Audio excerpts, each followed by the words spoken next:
Good morning dear students, आप सभी का हमारे YouTube channel English with Narendra sir में बहुत बहुत स्वागत है। डियर स्टूडेंट्स, मैं Narendra Singh Gurjar, senior teacher English, आज पुनः आपके सामने उपस्थित हूँ हमारा नया topic use of active and passive voice लेकर। डियर स्टूडेंट्स, इस टॉपिक के ऊपर मैं पहले एक वीडियो बना चुका हूँ और उस वीडियो को देखने के बाद मेरे कुछ वर्तमान स्टूडेंट्स और कुछ पुराने स्टूडेंट्स जो कि अभी हिंदी मीडियम में पढ़ रहे हैं या उनके छोटे बहन भाई भी पढ़ रहे हैं, तो उन सभी ने मेरे से रिक्वेस्ट की है कि जो मैंने वो वीडियो बनाया था पहले एक्टिव पैसिव का, उसको और भी सरल तरीके से, उसमें थोड़े से मैंने टेक्निकल वर्ड्स जो इंग्लिश के हैं, इंग्लिश टू इंग्लिश समझाने का प्रयास किया था। तो उन्होंने रिक्वेस्ट की कि सर प्लीज़ आप इसको थोड़ा और हिंदी मीडियम के बच्चों को भी ध्यान में रखकर उस तरीके से वापस बनाइए।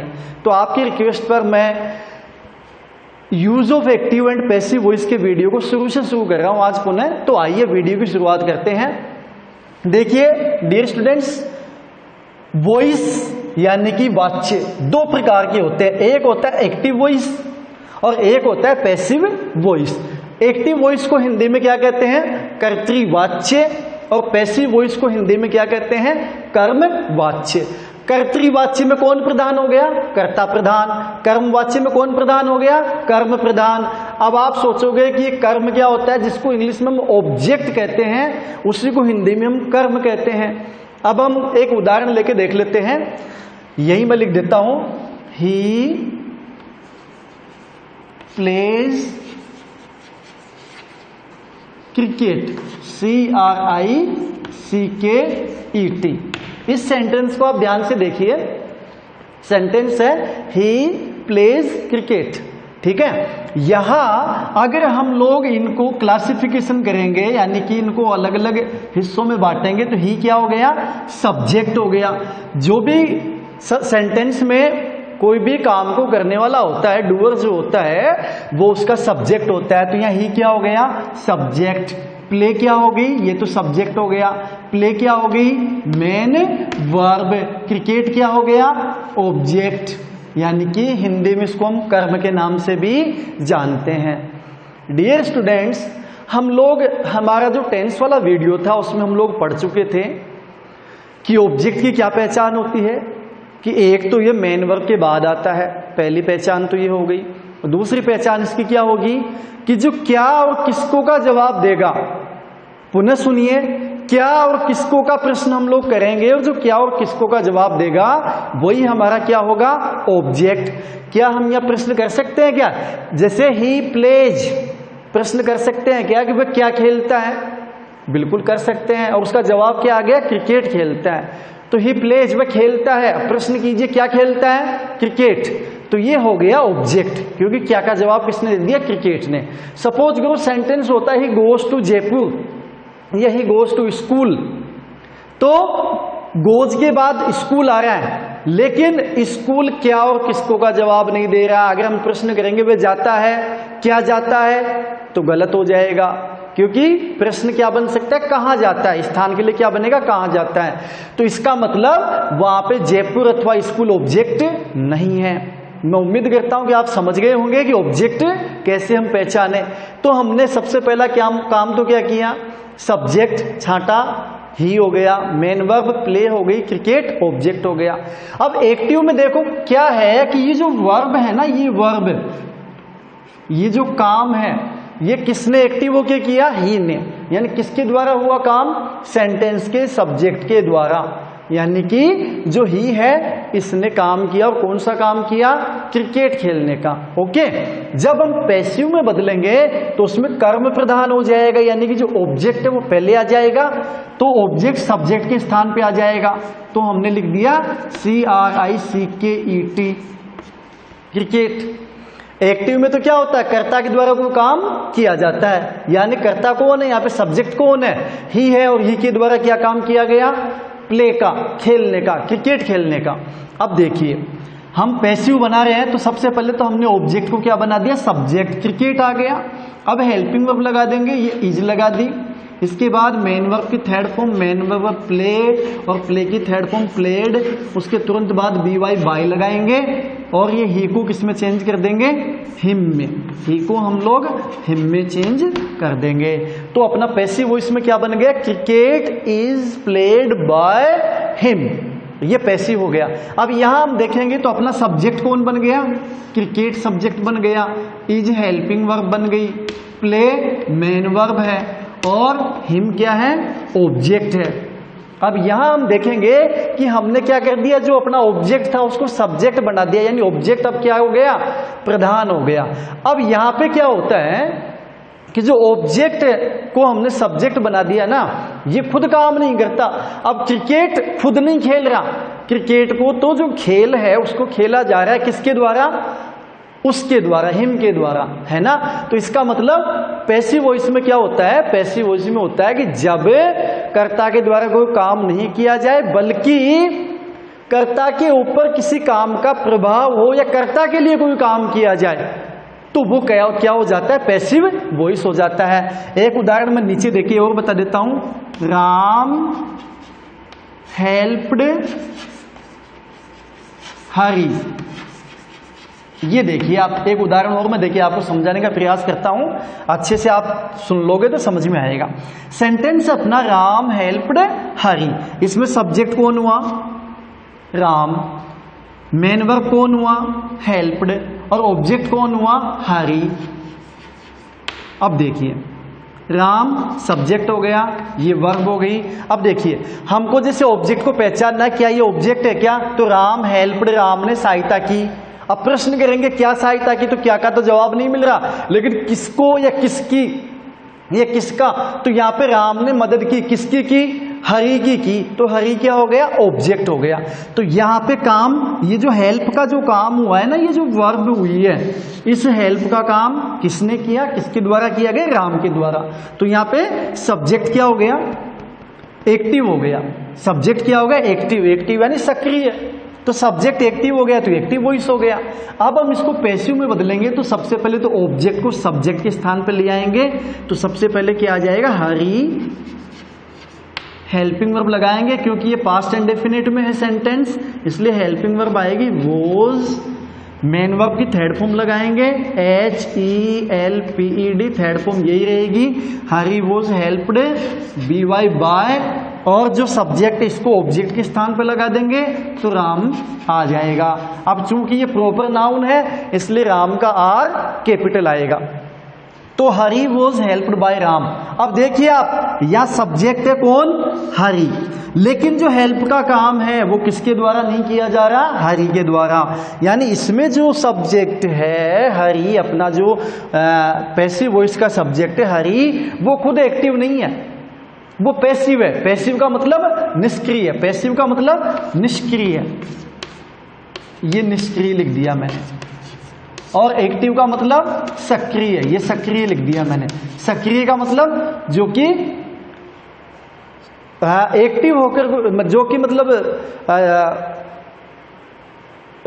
सक्रिय होकर कोई काम करे, यानी खुद उस कार्य में भाग ले, तो वो तो सक्रिय हो गया। निष्क्रिय का मतलब खुद बिल्कुल सुस्त पड़ा रहे, खुद का कोई रोल नहीं हो जहां पे। तो यहां हम देख रहे हैं कि हरी वॉज हेल्प्ड बाय राम, तो जो हेल्प का जो काम हुआ है वो किसके द्वारा हुआ है, हरि के द्वारा हुआ है या राम के द्वारा हुआ है, राम के द्वारा हुआ है। हरि की तो क्या हुई है, सहायता।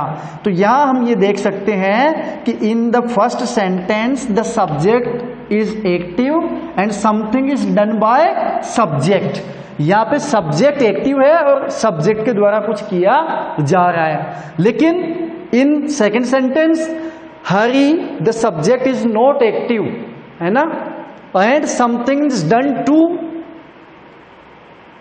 The person of the subject, और जो ये सब्जेक्ट है इसके लिए कुछ किया जा रहा है, खुद कुछ नहीं कर रहा, इसके लिए किया जा रहा है। क्या किया जा रहा है, हेल्प की जा रही है, किसके द्वारा, राम के द्वारा। तो आई होप कि आपको अब अच्छे से ये समझ में आ गया होगा कि एक्टिव में तो क्या होता है, जो सब्जेक्ट होता है खुद एक्टिव होता है, जैसे कि यहाँ पे राम है तो राम ने हेल्प का काम किया। पैसिव में क्या होता है, जो सब्जेक्ट होता है ना वो सक्रिय नहीं होता, उसके लिए कोई काम किया जाता है, खुद काम नहीं करता। तो यहाँ पे हरि ने काम नहीं किया, कौन सा काम, हेल्प वाला, इसके लिए ये हेल्प का काम किया गया, किसके द्वारा, राम के द्वारा। तो मैंने अच्छे से समझाने का प्रयास किया है। आइए अब हम आगे बढ़ते हैं। तो डियर स्टूडेंट्स, एक्टिव से पैसिव में जब हम बदलेंगे तो उसके लिए हमको कुछ रूल्स को फॉलो करना पड़ेगा। तो सबसे पहले तो मैं आपको 2 टेबल यानी कि सारणी बताऊंगा। उस सारणी को आपको अच्छे से अपने दिमाग में उतार लेना है, अच्छे से उसको रट लेना है, याद कर लेना है। अगर वो सारणी आपको याद हो गई, वो टेबल आपको याद हो गई, तो आप अच्छे से एक्टिव से पैसिव में चेंज कर पाओगे। तो टेबल फर्स्ट मैं बनाता हूं। सबसे पहले टेबल फर्स्ट कुछ यूं है कि सबसे पहले तो हम लिखेंगे nominative, NOMINATIVE, NOMINATIVE nominative case, कर्ता कारक। फिर है पजेजिव केस, POSSESSIVE, ये संबंध कारक है, CASE केस। और लास्ट में है objective case, OBJECTIVE objective case. ये 3 अपने पास केस हैं और इन केस के अकॉर्डिंग अपने को जो परिवर्तन करना है वो हम अभी सीखेंगे।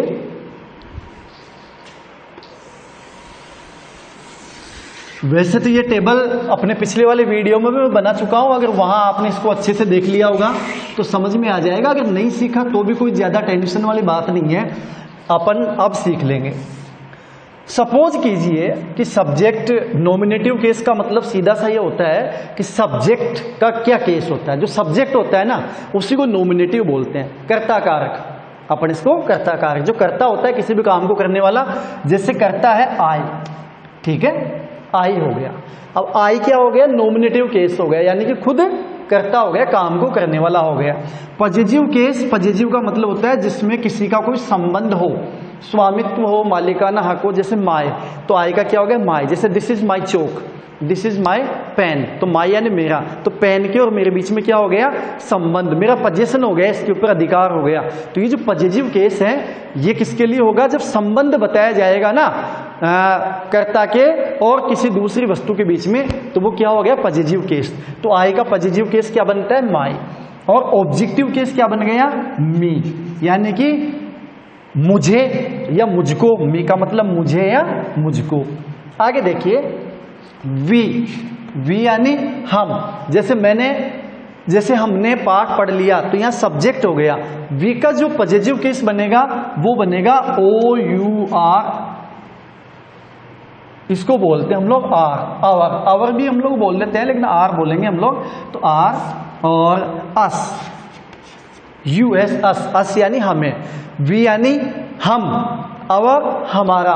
जैसे दिस इज आवर स्कूल, ये हमारा विद्यालय है, तो संबंध हो गया विद्यालय के और हमारे बीच में। तो ये पजेशन दिखाता है, पजेजिव कारक हो गया, पजेजिव केस हो गया।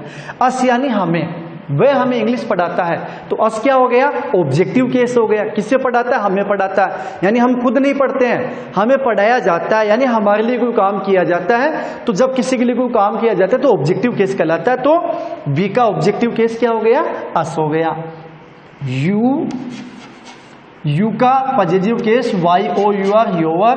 और ऑब्जेक्टिव केस अगेन यू ही रह जाएगा, यानी यू का पजेजिव, नॉमिनेटिव और ऑब्जेक्टिव केस सेम है। योर क्या हो गया? पजेजिव केस, योर यानी तुम्हारा, योर यानी तुम्हारा, यानी संबंध बता रहा है। What is name of your school, तुम्हारे स्कूल का क्या नाम है। What is name of your father, तुम्हारे पिताजी का क्या नाम है। What is name of your village, तुम्हारे गांव का क्या नाम है। तो योर का मतलब तुम्हारा संबंध बता रहा है। इसी प्रकार ही, अब ही का मतलब वह, इसका पजेजिव केस होगा हिज और ऑब्जेक्टिव केस होगा हिम। ही यानी वह, हिज यानी उसका या उसकी, हिम यानी उसको। इसी प्रकार SHE, शी यानी वह, ये लड़की के लिए काम में लिया जाता है, इसका पजेजिव केस हो जाएगा हर यानी उसका या उसकी। और ऑब्जेक्टिव केस भी इसका हर ही होगा, यानी उसको। तो ठीक है, सी, हर ये हो गए। इसके बाद प्लूरल में आता है, इसी का प्लूरल बनता है THEY, दे यानी वे, इनका बनेगा पजेजिव DHEIR, देयर मीन्स उनका, और THEM देम मीन्स उनको। देखिए दे, देयर, देम, ठीक है। इसी प्रकार इट यानी यह, इट्स यानी इसका, और अगेन इसकी थर्ड फॉर्म, सॉरी इसकी नॉमिनेटिव केस में क्या होगी, इट ही होगी, तो इट, इट्स, इट। और एक और होता है हु यानी जो कि, या कौन, यहां पे आएगा कौन, WHO who, WHO who, possessive case बनेगा हुज, और ऑब्जेक्टिव केस बनेगा WHOM होम।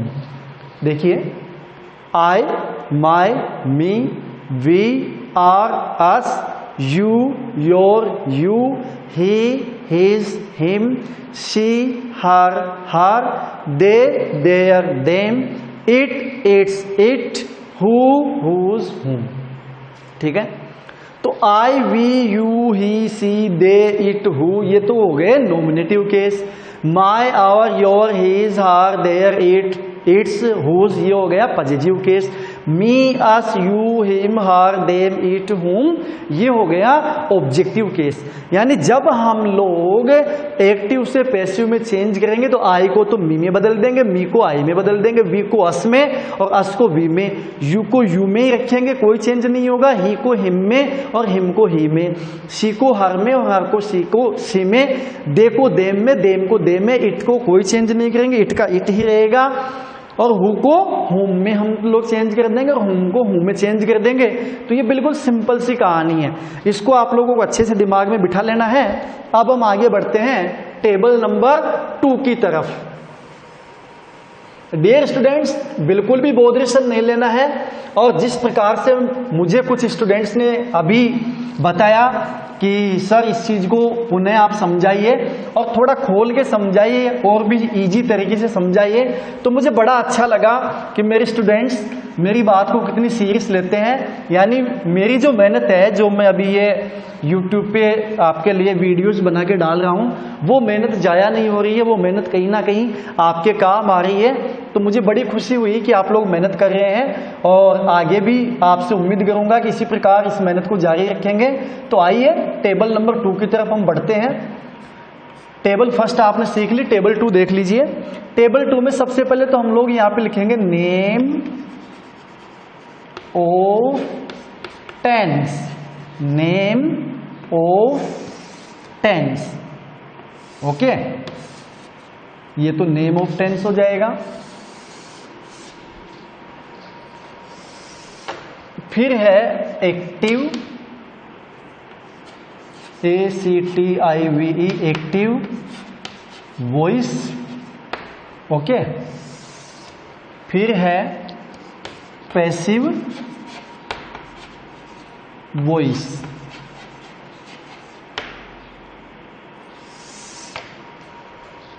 देखिए नेम ऑफ टेंस सबसे पहले हम लोग ले लेते हैं present, PRESENT, present, indefinite, INDEFINITE, present indefinite अपना टेंस है।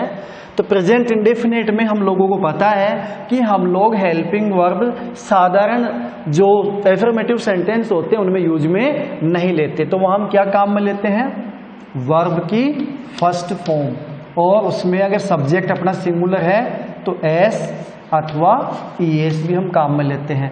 अगर हम लोग नेगेटिव सेंटेंस बनाएंगे तो डू, नोट अथवा डज नोट काम में लेते हैं, ठीक है। जब आप इसको पैसिव में चेंज करेंगे तो आप हेल्पिंग वर्ब काम में लोगे इज, सिंगुलर है तो क्या काम में लोगे इज, प्लूरल है तो क्या काम में लोगे आर, और आई के साथ क्या काम में लोगे एम, प्लस वर्ब की third form is, are, am plus verb की थर्ड फॉर्म। या और भी अलग मैं लिखूं सरल तो इज प्लस वर्ब की थर्ड फॉर्म, या फिर आर प्लस वर्ब की थर्ड फॉर्म या फिर एम प्लस वर्ब की थर्ड फॉर्म। यानी एक्टिव वॉइस में अगर अपना सब्जेक्ट सिंगुलर है तो हम लोगों को इज, अब मैं उदाहरण देके बता देता हूं आपको और भी आसान हो जाएगा। जैसे ही प्लेज क्रिकेट, ये एक सेंटेंस है अपना, उदाहरण से आप और भी इजी समझ पाओगे। ही प्लेज क्रिकेट, बताइए कौन सा टेंस है इसमें? प्लेज आ गया ना, सिंगुलर है ही, तो ये प्रेजेंट इंडेफिनेट टेंस हो गया। जब आप पैसिव में बदलोगे तो सबसे पहला नियम ये है पैसिव में बदलने का कि जो ऑब्जेक्ट है उसको सब्जेक्ट के स्थान पर लगा देंगे। तो ये आ जाएगा क्रिकेट इज। अब देखो यहां पे नया जो सब्जेक्ट बना है क्रिकेट, वो सिंगुलर है ना, इसलिए यहां पे हम इज लगाएंगे, इस सब्जेक्ट के अकॉर्डिंग लगाएंगे, इसके अकॉर्डिंग नहीं लगाएंगे। यहां अगर मान लीजिए होता, चलो इसको बनाते हैं पहले, क्रिकेट इज प्लेड, PLAYED, तो हमने क्या कर दिया, इज लगा दिया। ये देखिए आप, ये यूज में लिया है, इज लगा के वर्ब की third form, main verb play था, प्ले की थर्ड फॉर्म क्या हो गई, प्लेड। तो ये बन गया क्रिकेट इज प्लेड बाय, ही का क्या बन जाएगा, हिम बन जाएगा। Cricket is played by him. Suppose कीजिए यही सेंटेंस होता यू प्ले CRICKET क्रिकेट, तो CRICKET क्रिकेट। अब बताइए इज आएगा कि आर आएगा? अपने को इसके अकॉर्डिंग नहीं लगानी है वर्ब, अपने को इसके अकॉर्डिंग लगानी है। सिंगुलर है तो वही आएगा, इज प्लेड बाय यू। अब यहां पे कौन है, यू है ना, तो यू का यू ही रहेगा। यहां पे ही था, यू को हमने किस में बदला था, हिम में बदला था। ठीक है, समझ में आ गया होगा। सपोज करो कि डू नॉट और डज नॉट काम में होते, ये नेगेटिव में होता, कैसे होता अभी लिख के बता देता हूं मैं।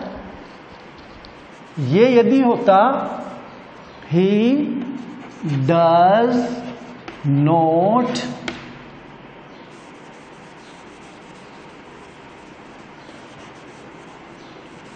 he does not play CRICKET,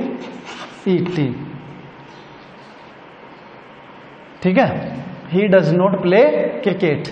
तो ये नेगेटिव क्या बनेगा, सबसे पहले जो ऑब्जेक्ट है उसको सब्जेक्ट की जगह लिया हो, तो ये आ जाएगा CRICKET।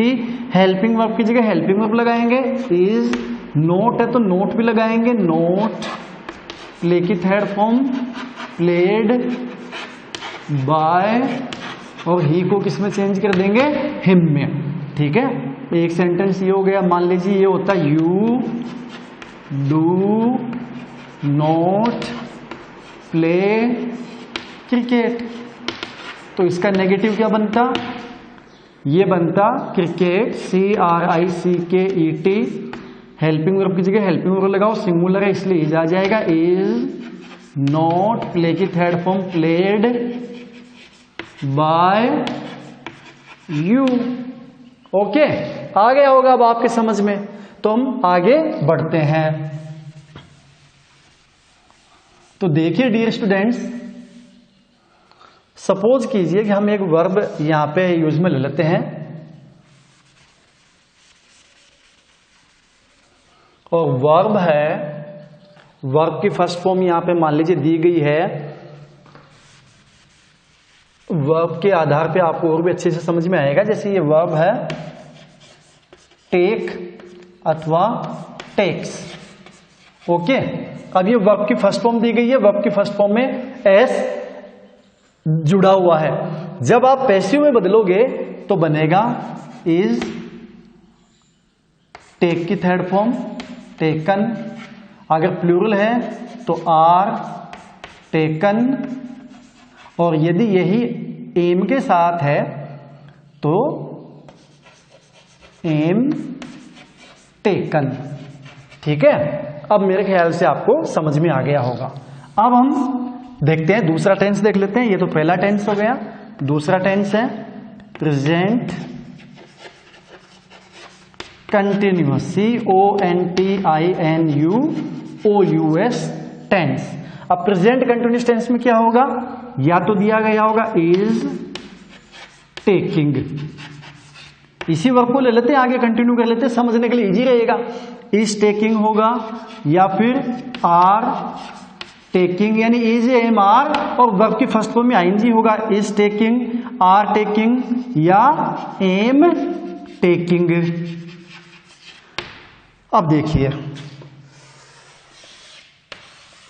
जब आप इसकी पैसिव में बदलोगे तो पैसिव में क्या बन जाएगा, बीइंग और जुड़ जाएगा, तो ये बनेगा इज बीइंग, टेक की third form taken, are being taken और एम बीइंग टेकन। ठीक है, इस तरीके से चेंज होगा। मैं उदाहरण देके आपको और बता देता हूं, आप और भी अच्छे से इसको समझ जाओगे। सपोज कीजिए ही इज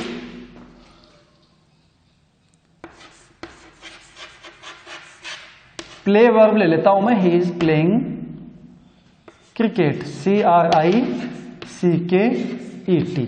ठीक है, इसको अब अपने को क्या करना है, पैसिव वॉइस में चेंज करना है। तो सबसे पहले हम लोग क्या करेंगे, छांटेंगे। ही क्या हो गया सब्जेक्ट, इज क्या हो गया helping verb, play main verb, cricket क्या हो गया ऑब्जेक्ट। तो पहला चेंज हम लोग ये करते हैं कि जो ऑब्जेक्ट होता है ना उसको सब्जेक्ट के स्थान पर लगा देते हैं। तो ऑब्जेक्ट कौन है अपना, क्रिकेट। तो सबसे पहले हमने लिखा CRICKET। ठीक है, क्रिकेट लिख दिया। अब क्रिकेट सिंगुलर है इसलिए हेल्पिंग वर्ब आ जाएगी इज, और क्योंकि ये कंटिन्यूस में है तो कंटिन्यूस में हमने क्या पढ़ा था, इज के साथ बीइंग भी जुड़ेगा।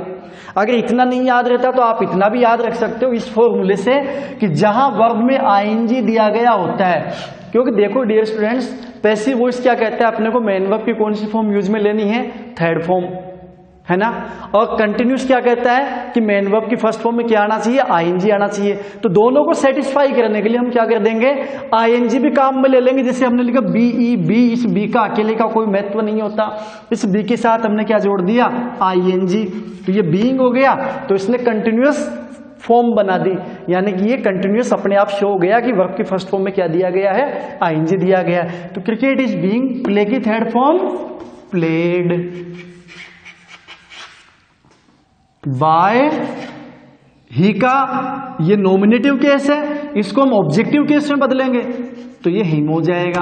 तो ये बन गया cricket is being played by him. Suppose कीजिए एक सेंटेंस और ले लेते हैं, you are not playing cricket. Okay, you क्या हो गया subject, are helping verb, not negative बताने वाला एक वर्ड है, प्ले मेन वर्ब हो गया, क्रिकेट ऑब्जेक्ट हो गया। पहला चेंज हम क्या करेंगे, ऑब्जेक्ट को सब्जेक्ट के स्थान पर रख देंगे तो CRICKET शुरू में आ जाएगा। अब हम क्या लगाएंगे, हेल्पिंग वर्ब लगाएंगे। चूंकि यहां पे यू के साथ प्लूरल हेल्पिंग वर्ब आ रही है आर, लेकिन यहां अपना जो नया सब्जेक्ट बना है क्रिकेट, ये सिंगुलर है, इसलिए यहां पे इसके साथ हेल्पिंग वर्ब क्या आएगी, इज। ओके, नोट की जगह NOT नोट ही आ जाएगा। अब हमने क्या सीखा था कि यदि वर्ब में क्या दी गई हो आईएनजी, तो उस आईएनजी को हटाने के लिए, क्योंकि उसको थर्ड फॉर्म बनाएंगे अपन, तो इज नॉट बीइंग जोड़ देंगे, BEING being, cricket is not being played, PLAYED played by, और यू का नॉमिनेटिव केस जो यू है उसका सब्जेक्टिव ऑब्जेक्टिव केस भी क्या बन जाएगा, यू ही बन जाएगा। तो you are not playing cricket का पैसिव बनेगा, cricket is not being played by you. Okay, अब हम आगे बढ़ते हैं। आप इस वीडियो को बार बार रिप्ले करके देखते रहेंगे तो आपको और भी अच्छे से समझ में आएगा, बिल्कुल घबराना नहीं है। फिर भी कोई दिक्कत हो मैं बैठा हूं। अब देखिए, अब आता है अगला tense, present perfect tense. Okay, present perfect tense में क्या होगा, या तो हैज दिया गया होगा तो हैज टेकन, थर्ड फॉर्म होती है इसके साथ, अपने को पता है पहले से ही। या फिर हैव दिया गया होगा तो ये बन जाएगा हैव टेकन। सिंगुलर सब्जेक्ट हो तो हैज टेकन, प्लूरल सब्जेक्ट हो तो हैव टेकन। और जब आप इनका पैसिव में चेंज करोगे तो इसके साथ ऐड हो जाएगा हैज बीन टेकन और हैव बीन टेकन। उदाहरण के द्वारा मैं आपको समझा देता हूं। यू हैव प्लेड, अब प्ले को छोड़ देते हैं, राइट ले लेते हैं, नई verb. You have written, WRITTEN, written a letter. Okay, you nominative case अर्थात सब्जेक्ट हो गया, हैव हेल्पिंग वर्ब हो गई, रिटर्न मेन वर्ब की थर्ड फॉर्म हो गई, और इसके तुरंत बाद क्या हो गया, ऑब्जेक्ट हो गया ए लेटर। अगर डाउट हो तो अपन प्रश्न कर सकते हैं, यू हैव रिटर्न, तुम लिख चुके हो, क्या लिख चुके हो, ए लेटर, एक पत्र। तो ए लेटर किसका जवाब दे रहा है, क्या का, इसलिए ये क्या हो गया, ऑब्जेक्ट हो गया। तो पैसिव में जब हम बदलेंगे प्यारे विद्यार्थियों तो ए लेटर क्या बन जाएगा, सब्जेक्ट बन जाएगा, यानी यू की जगह आ जाएगा, शुरू में आ जाएगा, तो हो गया ए लेटर। अब देखिए यहां पे हैव है, लेकिन ए लेटर तो सिंगुलर है, यू के साथ हैव काम में आएगा, ए लेटर सिंगुलर सब्जेक्ट है, इसलिए यहां पे हम लोग हेल्पिंग वर्ब क्या काम में लेंगे, हैज। और क्योंकि ये present indefinite present perfect tense का वाक्य है, तो इसकी जब हम लोग पैसिव में हेल्पिंग वर्ब यूज में लेंगे तो हैज बीन लेंगे, तो ये आ जाएगा हैज बीन। और आगे पहले से अपने को थर्ड फॉर्म दी गई है, तो रिटर्न, WRITTEN, रिटर्न, और बाय लगा दो थर्ड फॉर्म के बाद, और ये यू का ऑब्जेक्टिव केस भी यू ही रह जाएगा। ठीक है, ये आपको समझ में आ गया होगा। अब चौथा टेंस जो है अपना, वो है प्रेजेंट परफेक्ट कंटिन्यूअस टेंस। उसका पैसिव वॉइस नहीं बनता है, इसलिए उसको हम लोगों को पढ़ने की कोई आवश्यकता नहीं है। अब हम आगे आते हैं प्रेजेंट इंडेफिनिट के बाद हम लोग अगला जो अपना टेंस है चौथे नंबर का, तीन तो हम यहां देख चुके हैं, चौथे नंबर का जो है वो है पास्ट इंडेफिनिट टेंस। कौन सा टेंस है, पास्ट इंडेफिनिट टेंस। अब अपने को पता है कि पास्ट इंडेफिनिट टेंस में क्या होता है, मेन वर्ब की कौन सी फॉर्म यूज में ली जाती है, सेकंड फॉर्म, तो टेक की सेकंड फॉर्म क्या होगी, टुक। हाँ, यदि वहां पे हेल्पिंग वर्ब काम में ली जाएगी तो डिड नॉट टेक आएगा, फर्स्ट फॉर्म आ जाएगी। डिड अगर काम में ली जा रही है तो डिड नॉट टेक आ जाएगा, तो ये पास्ट इंडेफिनिट हो गया। ठीक है,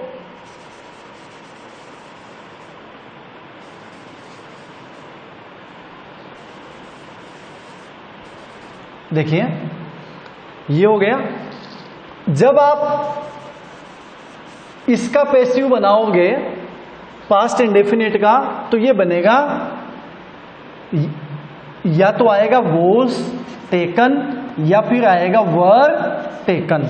ओके, और यदि डिड नॉट टेक है तो was not taken, were not taken. यानी हेल्पिंग वर्ब क्या यूज में लेंगे हम, इसकी वाज और वर, क्या काम में लेंगे, वाज और वर। ठीक है, आप अगर प्रेजेंट इंडेफिनिट की बात करते हैं तो वहां पे हमने हेल्पिंग वर्ब क्या काम में लेते हैं, AJMR, यहां क्या काम में लेंगे, पास्ट इंडेफिनिट में पैसिव में वाज और वर। आगे हम देखते हैं अगला टेंस है पास्ट कंटिन्यूअस टेंस। इसमें क्या दिया गया होता है, पास्ट कंटिन्यूअस टेंस में अपने को वॉज प्लस वर्ब की फर्स्ट फॉर्म में आएंगी, तो वॉज टेकिंग हो जाएगा, या फिर WERE वर टेकिंग हो जाएगा, वॉज टेकिंग अथवा वर टेकिंग। यानी was were plus main verb की फर्स्ट फॉर्म में ING आ जाता है। जब आप इसका पैसिव बनाएंगे तो ये बनेगा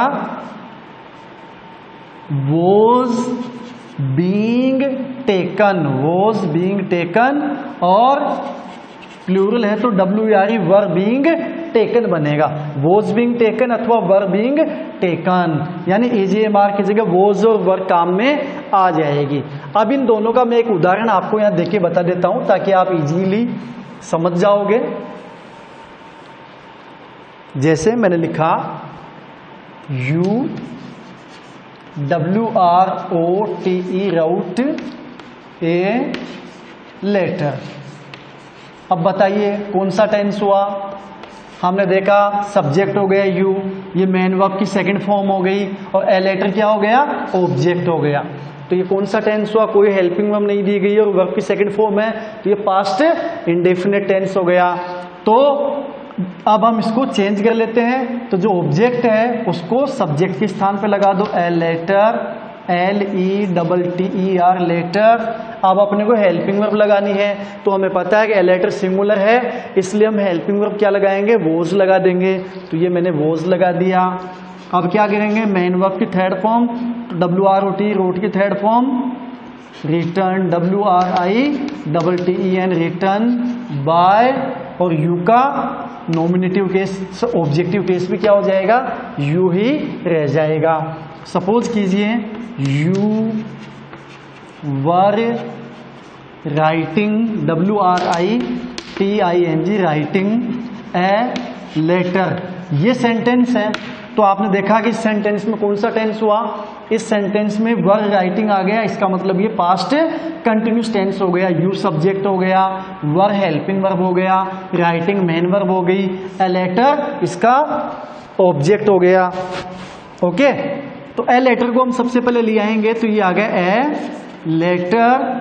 अब हेल्पिंग वर्ब लगानी पड़ेगी, तो यहां हम देखेंगे कि पास्ट कंटिन्यूस टेंस में पैसिव वॉइस में कौन कौन सी हेल्पिंग वर्ब है, was being taken, were being taken, अर्थात वॉज बीइंग और वर बीइंग के साथ मेन वर्ब की third form.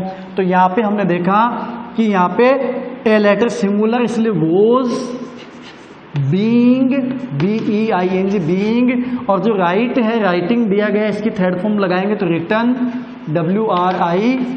WRITTEN return by you, इस तरीके से ये बन जाएगा। ओके, तो ये आपके समझ में आ गया होगा। अब हम लोग आगे बढ़ते हैं। आगे वाला जो अपना टेंस है वो है पास्ट परफेक्ट टेंस। अब देखो पास्ट परफेक्ट टेंस में क्या दिया गया होगा अपने को, हेल्पिंग वर्ब होती है इसकी हेड और मेन वर्ब की थर्ड फॉर्म टेकन दिया गया होगा। तो जब आप इसको क्या करोगे, पैसिव वॉइस में चेंज करोगे तो क्या बन जाएगा, हेड बीन, टेक की third form taken, had been taken बन जाएगा। तो डियर स्टूडेंट्स, यहां पे भी अगेन हम लोग ये देखेंगे कि पास्ट परफेक्ट कंटिन्यूस टेंस जो होगा ना आगे, उसका पैसिव वॉइस नहीं बनेगा। तो पास्ट परफेक्ट कंटिन्यूस टेंस अपने को देखने की जरूरत नहीं है। अब हम आगे बढ़ते हैं, तो अब अपने पास टेंस आएगा future indefinite tense, FUTURE future indefinite tense. अब फ्यूचर इंडेफिनिट जो टेंस होता है ना, उसकी हेल्पिंग वर्ब क्या होती है, शैल और विल। तो यहां पे होगा शैल टेक अथवा विल टेक। जब पैसिव बनेगा तो आएगा शैल बी टेकन अथवा विल बी टेकन। ओके, इसका भी मैं एक उदाहरण देके बता देता हूं आपको।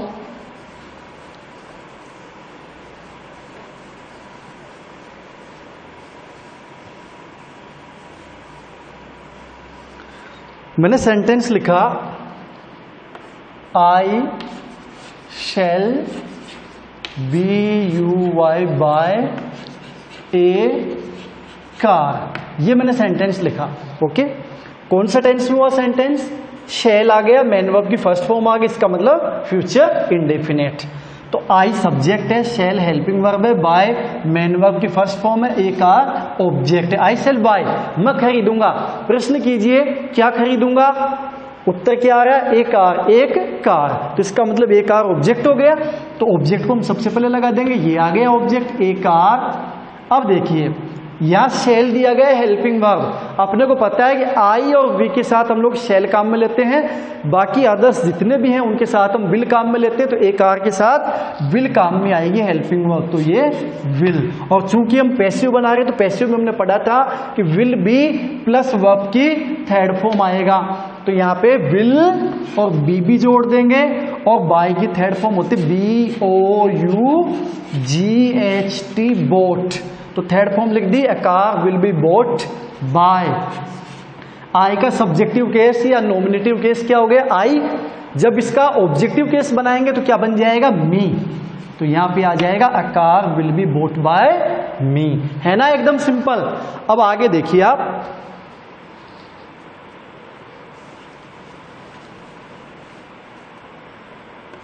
सेवन, फ्यूचर कंटिन्यूस टेंस जो होता है उसका पैसिव वॉइस नहीं बनेगा, तो फ्यूचर कंटिन्यूस टेंस में नहीं लिखवा रहा।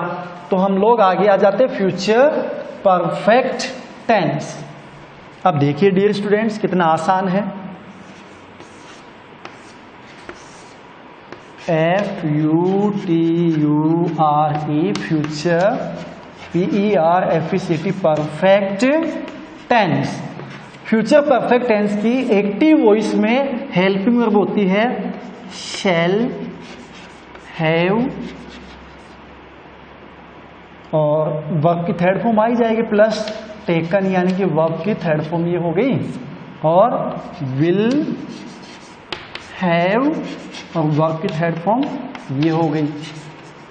जब आप इसका पैसिव बनाओगे तो ये बन जाएगा शैल हैव बीन, वर्ब की थर्ड फॉर्म टेकन, और विल हैव बीन, और वर्ब की थर्ड फॉर्म टेकन, यानी ये इसकी वर्ब की थर्ड फॉर्म आएगी।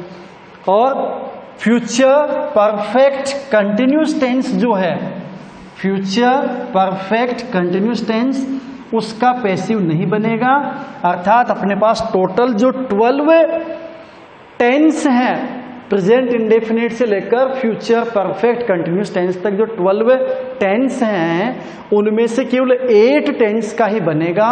कौन कौन से का नहीं बनेगा, प्रेजेंट परफेक्ट कंटिन्यूस टेंस का पैसिव नहीं बनेगा, पास्ट परफेक्ट कंटिन्यूस टेंस का पैसिव नहीं बनेगा, फ्यूचर कंटिन्यूस टेंस का पैसिव नहीं बनेगा, and future perfect continuous tense का भी पैसिव नहीं बनेगा। यानी कि केवल 8 टेंसेज ऐसे हैं जिनके अपने को पैसिव वॉइस बनाने हैं। तो बिल्कुल आसान है, कोई मुश्किल काम है नहीं। एक बार इसका भी मैं एक उदाहरण आपको बता देता हूँ, यहाँ नीचे लिख देता हूँ मैं, I shall have completed my homework by Monday, यानी सोमवार तक मैं अपना होमवर्क कंप्लीट कर चुका हूंगा। जब आप इसको पैसिव में बदलोगे तो आई सब्जेक्ट है, शैल हैव हेल्पिंग वर्ब है, कंप्लीटेड मेन वर्ब है, और माय होमवर्क ऑब्जेक्ट है। कैसे पता चला, मेन वर्ब की थर्ड फॉर्म के बाद आ रहा है, मेन वर्ब के बाद आ रहा है, तो माय होमवर्क पूरा आएगा, केवल होमवर्क अकेला नहीं आएगा, क्योंकि माय होमवर्क का मतलब मेरा होमवर्क, मैं क्या कंप्लीट कर चुका हूंगा, मेरा होमवर्क। ओके, तो सबसे पहले सब्जेक्ट लगाओ माय होमवर्क, HW लिखा है मैंने शॉर्ट फॉर्म में, माय होमवर्क। अब यहाँ पे शैल हैव है, आई के साथ तो शैल हैव ठीक है, लेकिन माय होमवर्क के साथ आएगा विल हैव, तो I my homework will have been. ये देखिए will have been, main verb की थर्ड फॉर्म ऑलरेडी दी गई है अपने को, कंप्लीटेड COMPLETED, और मेन वर्ब की थर्ड फॉर्म के बाद लगाओ बाय, और ये जो सब्जेक्ट है इसका ऑब्जेक्टिव केस लगाओ बाय मी, मेरे द्वारा, और फिर आगे जो बचा उसको उतार दो। आगे बाय मंडे दिया गया तो बाय मंडे उतार दो। तो इस प्रकार से डियर स्टूडेंट्स, ये मैंने आपको टेबल भी समझाई ये दोनों, और आपको यूसेज भी बताया कि इसको किस प्रकार से काम में लेना है। आई होप कि बहुत सरल तरीका ये था आपको समझाने का, और शायद इससे कोई सरल तरीका पॉसिबल नहीं हो, तो इसको आप अच्छे से बार बार देख के समझने का प्रयास कीजिएगा। तो ये मैंने आपको एक्टिव से पैसिव में बदलने के आपके सारे रूल्स बता दिए। अब एक चीज यहाँ लगे या तो अपन देख लेंगे, वो ये है कि ये तो बात हो गई थी टेंस की। अब मान लीजिए अपने को मॉडल्स दे दिए गए हों, तो वो बड़ा आसान है, वो भी मैं आप पे उदाहरण देके बता देता हूँ। सपोज कीजिए अपने को क्या दिए गए हैं, मॉडल्स दिए गए हैं। अब देखिए क्या दिए गए हैं, मॉडल्स। अब मॉडल्स शब्द से आप परिचित होंगे, जैसे कैन दिया गया है, कुड दिया गया है, मे दिया गया है, या माइट है, या मस्ट है, विल ये भी मॉडल होता है, शैल ये भी मॉडल होता है, वुड दिया गया है ये भी मॉडल है, या फिर शुड दिया गया है ये भी मॉडल है, और ओट टू OUGHT ओट टू ये भी मॉडल दिया गया है। ये है MUST मस्ट है, ये MUST मस्ट है। ओके, तो can, could, may, might, must, will, shall, would, should, ought to, और एक होता है नीडंट, और एक होता है DARENT डेरेंट। इस प्रकार से ये मॉडल अगर दिए गए हो ना, तो जैसे कैन दिया गया हो तो कैन का क्या बन जाएगा, कैन बी प्लस वर्ब की फर्स्ट फॉर्म, तो can be take, can be verb की थर्ड फॉर्म, सॉरी पैसिव है ना इसलिए वर्ब की थर्ड फॉर्म आएगी। कैन बी, कुड दिया गया तो कुड बी, मस्ट दिया गया मस्ट बी, शुड दिया गया शुड बी। ओके, कोई सा भी मॉडल दिया गया है तो जब आप उसको पैसिव में बदलोगे तो उसके आगे बी लगा दोगे। मैं एक उदाहरण देके आपको यहां समझा देता हूं, आपके लिए आसान हो जाएगा। जैसे मैंने लिखा you can solve my problem, ये एक सेंटेंस है, you can solve my problem. अब देखो यू क्या हो गया, सब्जेक्ट, कैन क्या हो गया, मॉडल, सोल्व क्या हो गया, मेन वर्ब, माई प्रॉब्लम क्या हो गया, ऑब्जेक्ट। सब्जेक्ट है, मॉडल है, मेन वर्ब है, और ये ऑब्जेक्ट है। पहला चेंज हम क्या करेंगे, जो ऑब्जेक्ट है उसको सब्जेक्ट बना देंगे, तो माई प्रॉब्लम ये क्या हो गया, सब्जेक्ट। अब यहां पे हमें ये विशेष ध्यान रखना है कि यह जो मॉडल दिया गया है ना, उस मॉडल को वैसे के वैसे उतारना पड़ेगा। तो माई प्रॉब्लम कैन बी, और सोल्व की थर्ड फॉर्म। डियर स्टूडेंट्स, ये हमेशा ध्यान रखना, पैसिव वॉइस में हमेशा हमेशा हमेशा मेन वर्ब की थर्ड फॉर्म यूज में ली जाएगी। तो my problem can be solved, SOLVED, solved by, you का नॉमिनेटिव केस, यू का ऑब्जेक्टिव केस क्या हो जाएगा, यू भी रह जाएगा।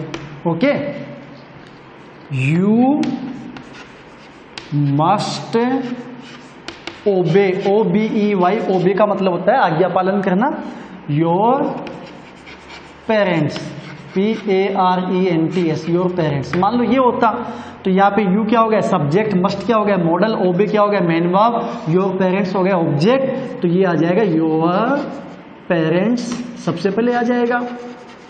अब मॉडल क्या है, मस्ट है ना, तो मस्ट के आगे क्या जुड़ जाएगा, बी जुड़ जाएगा, your parents, parents must be, obey की third form obeyed, OBEYED, BY by लगा दो, और यू का यू रह जाएगा। तो डियर स्टूडेंट्स, इस प्रकार से अपने को ये नियम ध्यान में रखने। मैंने 2 टेबल आपको बता दी, और अब चलते चलते लास्ट में मैं आपको वो रूल्स बता देता हूं, 5 रूल्स जो अपने को एक्टिव से पैसिव में चेंज करते समय ध्यान में रखने हैं। अगर उन 5 गोल्डन रूल्स को आप लोगों ने रट लिया, याद कर लिया, तो आपको जिंदगी में कभी भी एक्टिव से पैसिव में बदलते समय कोई समस्या का सामना नहीं करना पड़ेगा।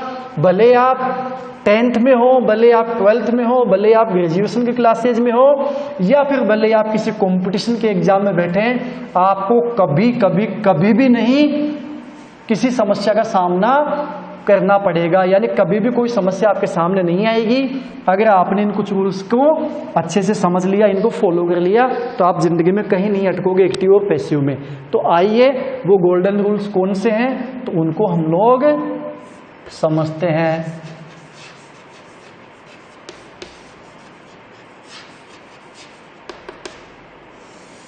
अब देखिए, पहला जो गोल्डन रूल है वो ये है कि सब्जेक्ट को, अब सब्जेक्ट किसका, सॉरी ऑब्जेक्ट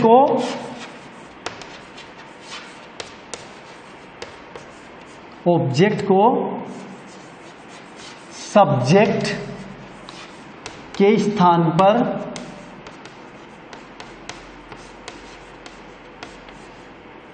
लगा दो या रख दो, चलो रख दो लिख देते हैं, रख दो।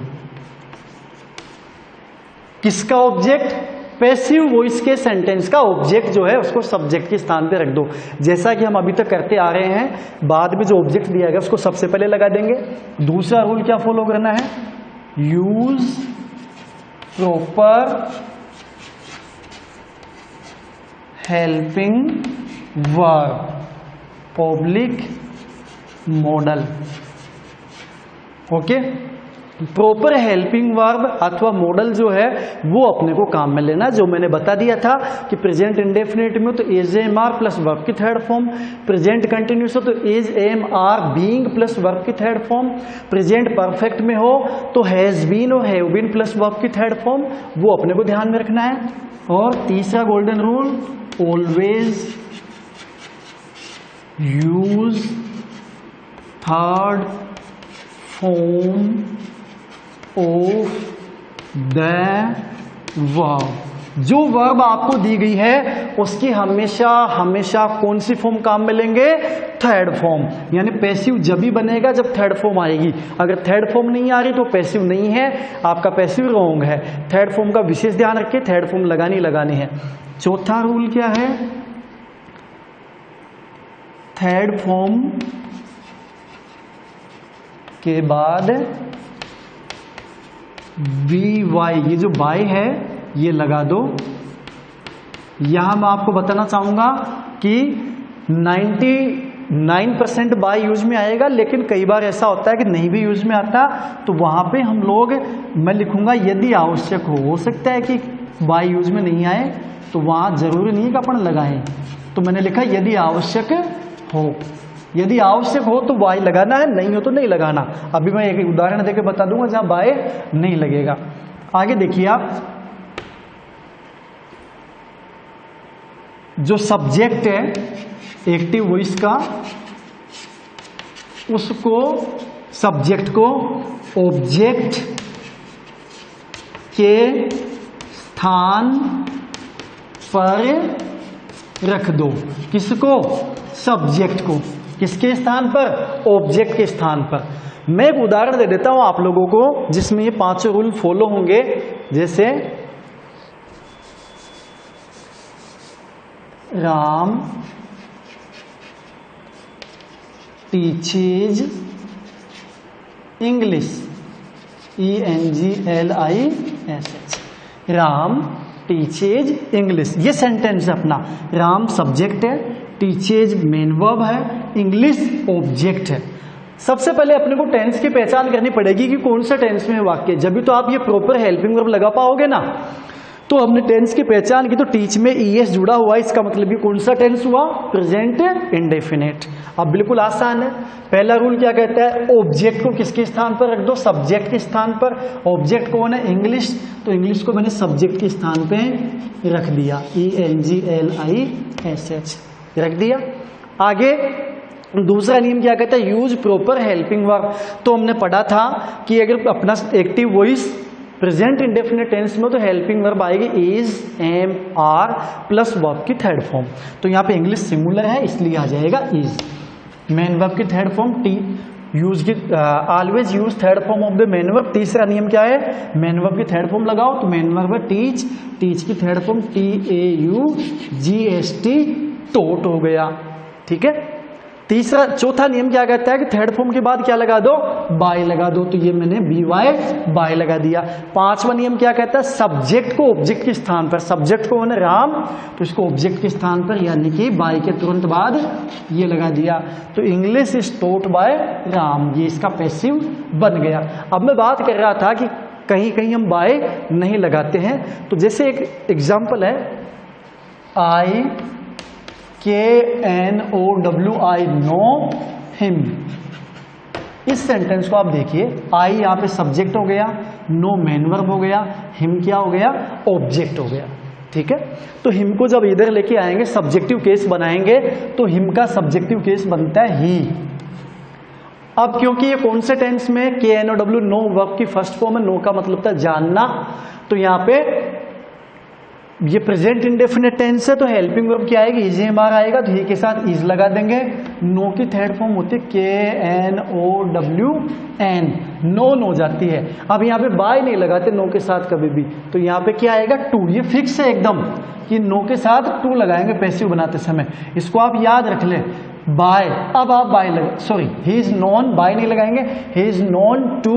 अब आई का ऑब्जेक्टिव केस बन जाएगा मी, तो he is known to me. तो डियर स्टूडेंट्स, ये एक अपवाद वाले सेंटेंस है, इसको आपको रट लेना है कि नो के बाद टू आएगा तो ये बनेगा he is known to me. तो आज हमने काफी लंबी पढ़ाई कर ली, लगभग 1 घंटे का अपना वीडियो बन चुका है। लेकिन डियर स्टूडेंट्स, ये सीखना भी जरूरी था, आप लोगों की डिमांड थी कि सर प्लीज हमें दोबारा सिखाइए, सरल तरीके से सिखाइए, अच्छे तरीके से सिखाइए। तो मैंने अपने मन से जितना मैं कर सकता था उतना अच्छा प्रयास आपके लिए किया है। आगे अभी हम कुछ मैं आपको उदाहरण दूंगा जिनको आपको अपनी होमवर्क की कॉपी में पैसिव वॉइस में चेंज करना है।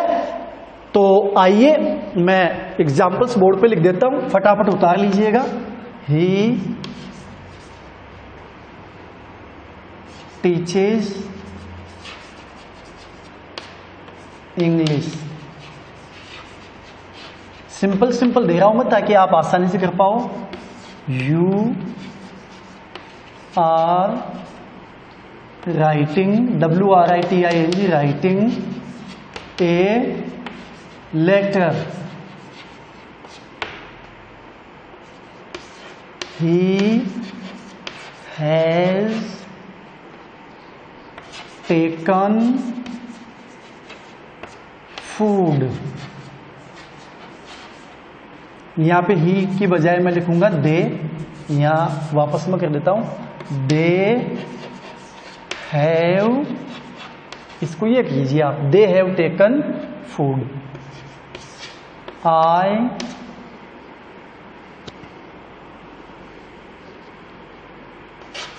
LEARNT, लर्नट का मतलब होता है याद करना। I learnt chapter 2। I am reading, sorry I was reading करूंगा मैं, यहाँ पे पास्ट कंटिन्यूस बनाना चाह रहा हूं।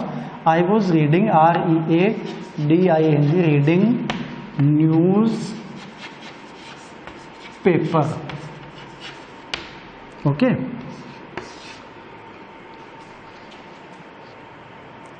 सी had cooked food. 7 number, I shall teach you। 8 number,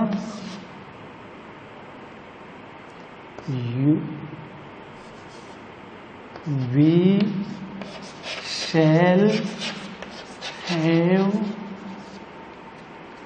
played cricket। और एक मॉडल का और दे देता हूं मैं आपको, you must help poor। चलो 10 कर लेते हैं पूरा, ये 10वां सेंटेंस और लिख लीजिए। शी कैन सोल्व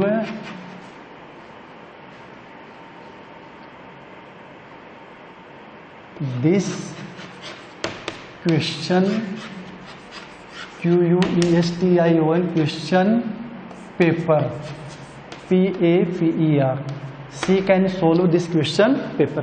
तो डियर स्टूडेंट्स, मैंने आज आपको होमवर्क में 10 सेंटेंसेज भी डाले हैं। इन 10 सेंटेंसेज को आप लोगों को अपनी होमवर्क की जो नोटबुक है उसमें अच्छे से सोल्व करना है और उसको ग्रुप में सेंड भी करना है। जो अपना हमने सभी क्लासेज का जो ग्रुप बनाया हुआ है पढ़ाने का, उस ग्रुप में, स्कूल वाले ग्रुप में सेंड भी करना है।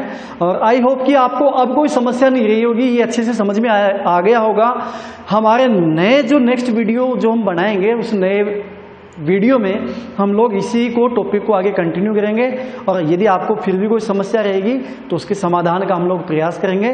लेकिन आई रिक्वेस्ट यू कि मुझे एक बार आप लोग इस चीज़ से अवगत कराएं, इसके माध्यम से ये जो मैंने आपको एक टेस्ट दिया है, इस टेस्ट के माध्यम से आप अवगत कराएं कि आप लोग वास्तव में पढ़ भी रहे हैं कि नहीं, और आपके समझ में आ भी रहा है कि नहीं आ रहा। ओके, तो thanks for watching my video and that's all for today.